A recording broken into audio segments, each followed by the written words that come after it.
राधे राधे सभी हरि भक्तों को। आशा है आप सब लोग स्वस्थ होंगे। आज मैं आप लोगों के साथ शेयर करूंगी माघ महात्म्य 17वां अध्याय। भगवान दत्तात्रेय ने सहस्त्र भाव से कहा कि अप्सरा कालमोचनी अपना संपूर्ण वृत्तांत सुनने के बाद उस राक्षस से पूछने लगी, हे राक्षस, अब तुम अपनी दुर्दशा का कारण बताओ। स्पष्ट रूप से कहो कि किस महापाप के कारण तुम इस राक्षस योनि को प्राप्त हुए हो। राक्षस बोला, हे देवी, अपने पूर्व जन्म में मैं काशी में वेद पाठी ब्राह्मण था। पवित्र काशी में उत्तर ब्राह्मण कुल में मेरा जन्म हुआ था। मैं पवित्र कुलों उत्पन्न शास्त्रज्ञ तथा धर्मज्ञ था, किंतु मैंने दुराचारी और हिंसक राजाओं, शूद्रों, चंडालों तथा पापियों से अनेकों बार दान ग्रहण किया। इतना ही नहीं, मैंने पवित्र काशी नगरी में अनेकों पाप भी किए।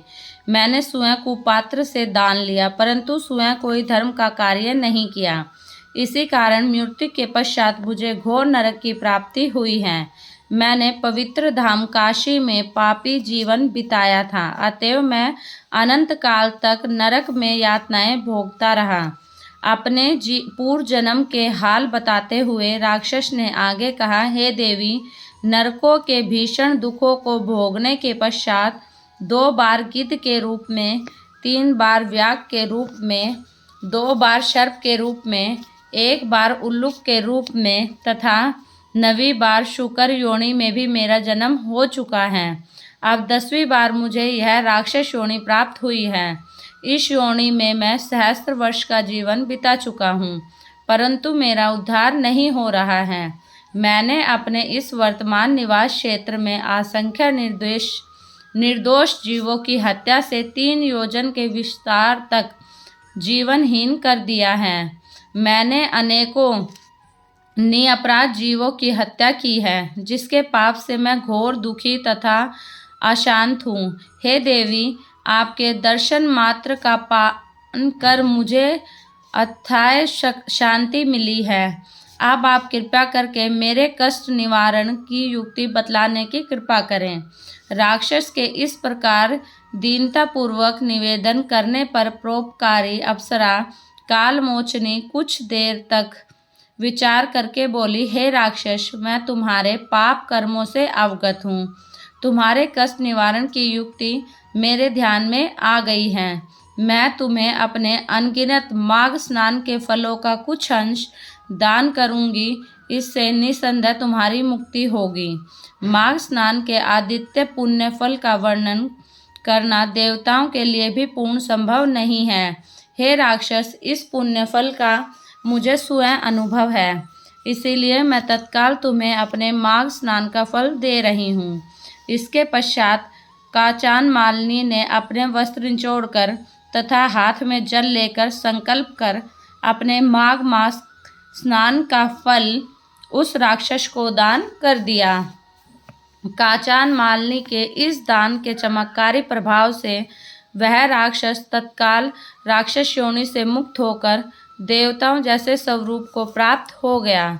उसी समय देव योनि प्राप्त कर चुके राक्षस को स्वर्गलोक ले जाने के लिए एक दिव्य विमान आ गया। प्रस्थान के पूर्व नतमस्तक होकर उसने काचान मालिनी से कहा, हे माता, आपने पापों तथा दुखों से मुझे मुक्त किया है। अब मैं ऐसे शुभ कर्मों का फल आपकी पवित्र वाणी द्वारा सुनना चाहता हूँ, जिनको करने से सदैव के लिए नरक यातना से मुक्त मिल जाती है। दिव्य शरीरधारी राक्षस द्वारा निवेदन करने पर काचन मालिनी ने उसे उपदेश देते हुए कहा, हे सौम्य, स्वप्न में भी जीव हिंसा नहीं करनी चाहिए, काम को वश में रखना चाहिए तथा कभी भी परस्त्रीगमन नहीं करना चाहिए। सदैव ही भगवत भजन तथा धार्मिक कार्यों में लीन रहना चाहिए। परछिंद वेतन तथा परनिंदा से मुक्त रहकर सदैव ही सत्य भाषण करना चाहिए। तुम्हारे स्नेह और श्रद्धा के वशीभूत होकर मैंने तुम्हें जो धर्म उपदेश दिया है, इसे सदैव ध्यान में रखकर मनसा वाचन कर्मणा धर्मलीन बने रहना तथा भगवत भजन करते रहना, इसी में तुम्हारा कल्याण निहित है।